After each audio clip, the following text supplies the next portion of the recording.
Assalamualaikum warahmatullahi wabarakatuh. Selamat pagi siswa-siswi SMA Negeri 2 Semarang, khususnya kelas 11 MIPA 8, 11 MIPA 9 dan 11 MIPA 10. Bertemu lagi dengan Bu Andri di sini. Pada hari ini kita akan membahas tentang proses spermatogenesis dan oogenesis. Dan nanti pada bagian akhir kita akan mencoba untuk membandingkan apa sih perbedaan antara spermatogenesis dan oogenesis. Baik, kita mulai saja dengan yang pertama adalah proses spermatogenesis. Untuk mempelajari tentang proses spermatogenesis, kita perhatikan dulu, kita simak dulu, kita cermati dulu struktur dari testis. Struktur testis. Testis ada di dalam skortum seperti yang kita bahas sebelumnya. Di dalam testis ada sepasang ya, testis ada sepasang. Kemudian ini adalah gambar irisan melintang atau cross section dari testis. Di dalamnya ternyata ada apa ini? Ini bagian yang penting adalah satu, tubulus seminiferus. Di dalamnya terdapat tubulus seminiferus, di mana kalau ini di zoom in, tubulus seminiferus itu seperti ini di dalamnya. Kemudian ada saluran berkelok-kelok yang disebut dengan epididymis, dan kemudian ini adalah vas deferens.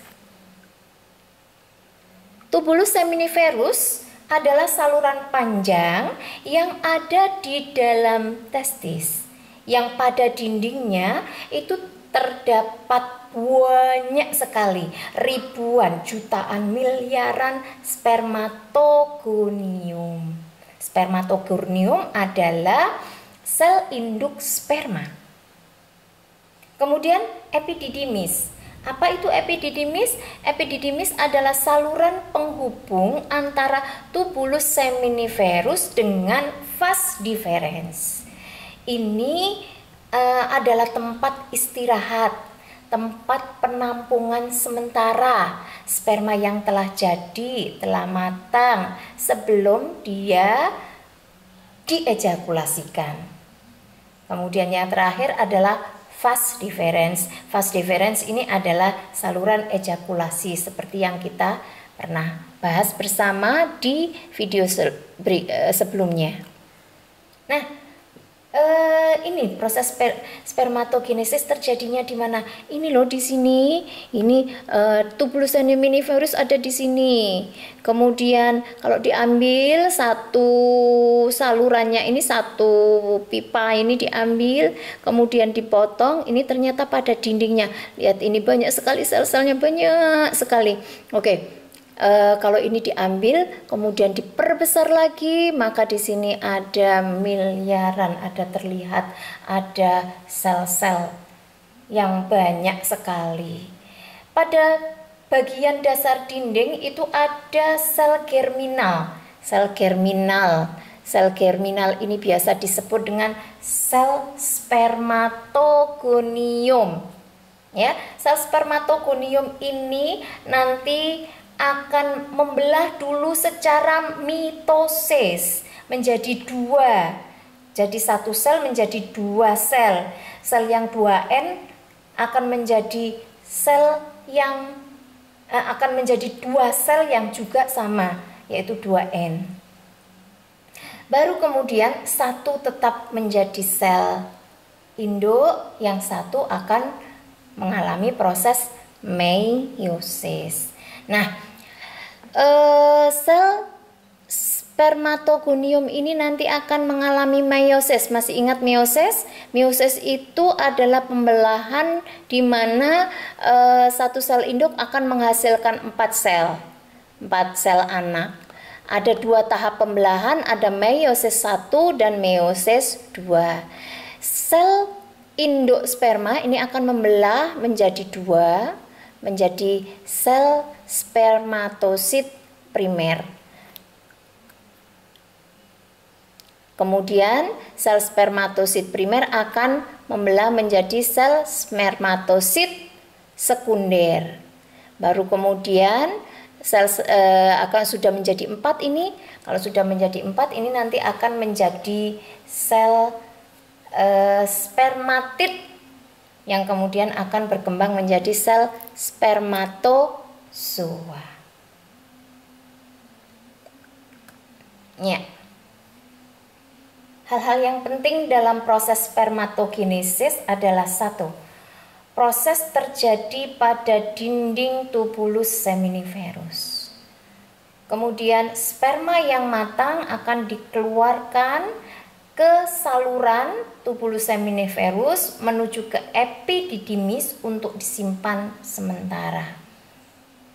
Kemudian yang ketiga adalah spermatogonium selalu membelah secara mitosis sebelum membelah secara meiosis.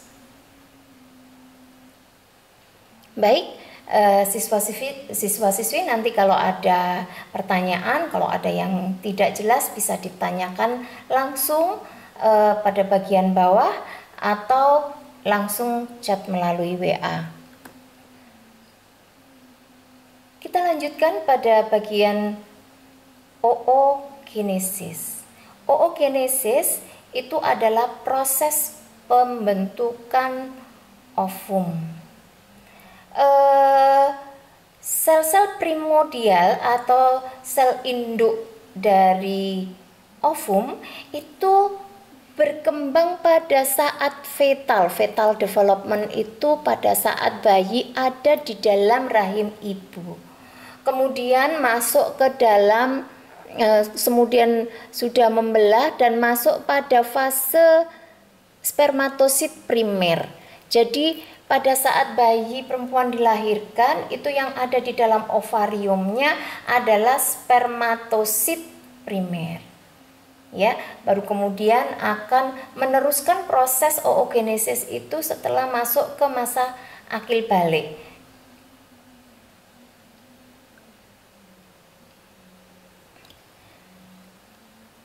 Hal-hal yang penting dalam proses oogenesis yang pertama adalah terjadi di ovarium. Kemudian sel folikel adalah sel calon ovum yang terdapat di dalam ovarium. Sel folikel terbentuk sejak bayi perempuan ada di dalam rahim ibu. Jumlahnya pada saat baru terbentuk sekitar 2 juta. Tapi kemudian bayi dilahirkan, jumlahnya berkurang. Sampai pada bayi masuk pada masa akil balik, itu jumlahnya hanya tinggal sekitar 600 di kiri dan kanan. Jadi jumlahnya tidak pernah bertambah, tapi malah berkurang. Itulah sebabnya ada istilah bahwa ovarium itu adalah gudang, tapi kalau testis itu adalah pabrik, karena testis akan memproduksi sperma terus-menerus, sedangkan ovarium itu hanya mengeluarkan apa yang ada di dalam gudang satu persatu setiap bulan. Jumlahnya tidak pernah bertambah, akan tetapi terus berkurang.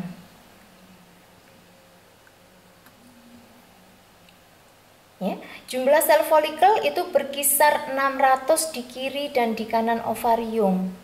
Perhitungannya adalah pada awal haid. Kalau misalnya perhitungannya adalah jika seseorang wanita itu biasanya haid paling muda itu di sekitar umur 11 tahun dan menopause maksimal itu umur 55 tahun, maka berapa jumlah sel folikelnya? Kira-kira jumlah sel folikel yang diovulasikan. Nah, berarti 55 dikurangi 11 sama dengan 44 tahun. Kalau 44 tahun mengalami menstruasi, maka setiap bulan diovulasikan 1, maka 44 kali 12 sama dengan 528. Itu jumlah sel folikel. Jadi jumlah sel folikel yang 600 itu nanti tidak semuanya diovulasikan, ada yang mati, ada yang berdegenerasi, rusak. Jadi tidak sempat diovulasikan. Nah, mari kita buat perbandingan. Inilah perbedaan antara oogenesis dan spermatogenesis. Kalau spermatogonium, ya ini adalah spermatogenesis, kalau ini adalah oogenesis. Ya, spermatogonium itu ada di dinding tubulus seminiferus, jumlahnya banyak, jutaan, dan terus bertambah begitu. Kemudian dia akan membelah, satu sel akan menjadi 4 sel dan semuanya aktif. Berbeda dengan oogonium. Oogonium ini ada pada saat bayi masih dalam proses pembentukan pada fetus, pada bayi yang ada di dalam lahir dalam masa perkembangan, pertumbuhan. Kemudian dia akan menjadi oosit primer. Nah, ini akan tetap menjadi oosit primer sampai sampai wanita itu mencapai akil balik, dan kemudian melanjutkan proses pembelahannya. Nah, pembelahannya ini ada pembelahan yang tidak seimbang. Di sini lebih banyak mendapatkan sitoplasma sehingga ukurannya lebih besar, sedangkan yang ini akan menjadi badan polar yang inaktif. Kemudian nanti yang besar ini nanti akan membelah lagi menjadi 2 lagi, yang satunya kecil lagi. Sehingga nanti hanya akan menghasilkan 1 ovum yang fungsional. Sehingga setiap bulan hanya ada 1 ovum yang diovulasikan. Nah, ini adalah perbandingannya. Jadi perbedaan spermatogenesis dengan oogenesis? Perbedaan yang pertama adalah meliputi tempat. Yang pertama tempat. Kalau spermatogenesis terjadinya di mana? Di tubulus seminiferus, di dalam testis. Sedangkan kalau oogenesis di dalam ovarium. Kemudian kalau hasilnya bagaimana? Hasilnya kalau spermatogenesis akan menghasilkan 1 sel induk akan menjadi 4 sel yang fungsional, 4 sel sperma yang fungsional. Tapi kalau pada oogenesis, 1 sel induk ini hanya akan menghasilkan 1 ovum, di mana yang 3 ini akan menjadi badan polar yang tidak fungsional, yang akan berdegenerasi dan hilang. Lalu kemudian prosesnya.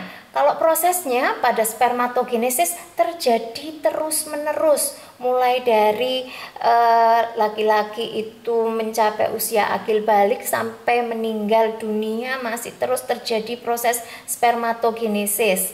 Akan tetapi kalau oogenesis itu memiliki periode di mana pada saat pertama terjadi oogenesis itu pada saat wanita mencapai akil balik, tapi berhenti setelah semua sel folikel habis diovulasikan. Jadi nanti ada masa yang disebut dengan masa menopause. Ya. Selanjutnya waktu mulai dari, kalau spermatogenesis itu mulai dari masa pubertas dan terjadi selama hidup. Kemudian kalau oogenesis itu proses perkembangannya itu dimulai dari sebelum lahir, kemudian sampai pubertas, tapi berhenti pada saat menopause. Kemudian perbedaan yang terakhir adalah jumlah produk. Jumlah produknya, kalau spermatogenesis itu bisa menghasilkan ratusan juta sperma. Tapi kalau oogenesis itu 1 bulan 1 ovum saja. Nah, demikianlah siswa-siswi SMA 2 Semarang, pokok bahasan oogenesis dan spermatogenesis sudah selesai pada bagian ini. Untuk selanjutnya kita akan menuju ke video yang keempat,